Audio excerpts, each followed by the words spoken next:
Hey there, online students. This is Dr. Buer. It is Monday, February the 6th. Welcome to the fourth week of classes. I owe you an apology. I didn't do a weekly video update last week. I got waylaid by the ice apocalypse, all of the impending closings, etc.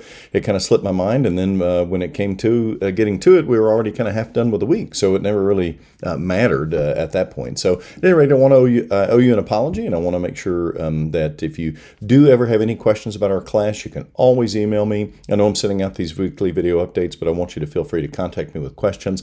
So don't hesitate if I don't get you information as quickly as you need or would like.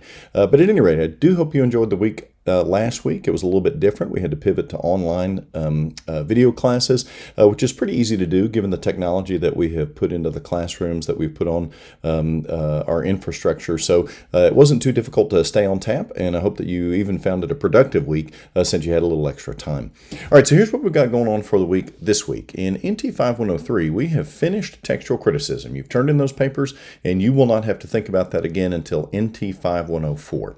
Now what we are doing is moving into syntax. And in this particular section of the course, we focus on Dr. Wallace's grammar textbook.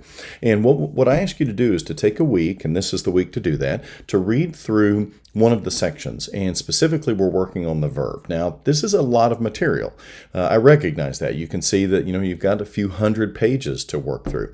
So I want you to understand the goal of this. It's not to learn every single detail right now.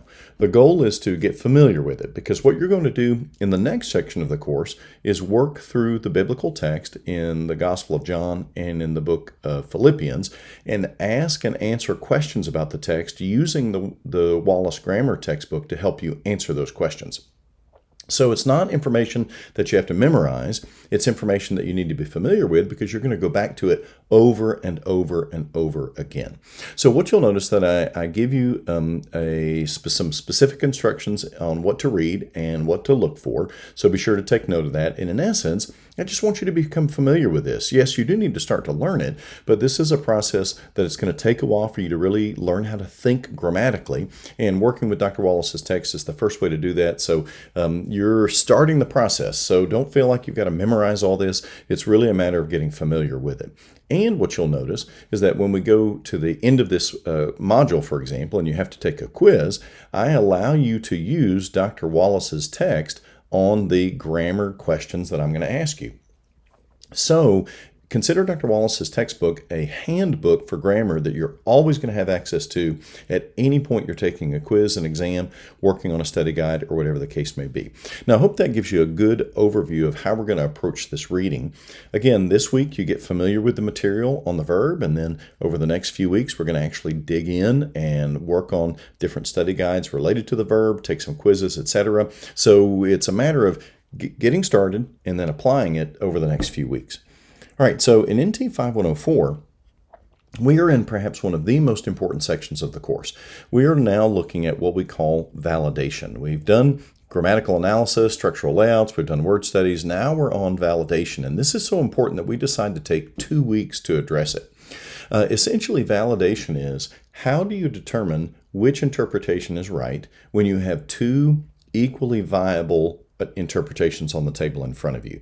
It's about getting evidence, it's about making decisions and reasonable judgments. And the whole process is designed to kind of push you in that regard, because it's pretty easy to only focus on one side of a problem, to only look at the evidence that you like. And we do specific things in validation that will help you get all of the evidence out on the table and make a reasonable judgment with it. So you have some videos to watch, you have some reading on validation. What we do in this first week is to focus on an example. This is a discussion board where you have to pick a validation example and do a mini validation problem. And then the next week is when you actually work on writing the paper in full. And so you've got more time to work through it. This is a little bit more like a research assignment. I'll talk a little bit more about this next week in the weekly video update. But the goal is to work through a particular problem, put all the viable options out on the table, and make a decision about which one is best and see how it impacts the meaning and understanding of the passage. Very important. Take this really, really seriously. I think you'll ultimately enjoy it as a really positive process. In NT 5110, we are currently working on the social and religious background of the New Testament. And so it's a traditional week. You've got reading, you have videos to watch, you then have a discussion question. And this particular discussion question deals with Jewish monotheism and Roman polytheism. How did they relate? And I'd like for you to think of this in terms of both similarities and differences.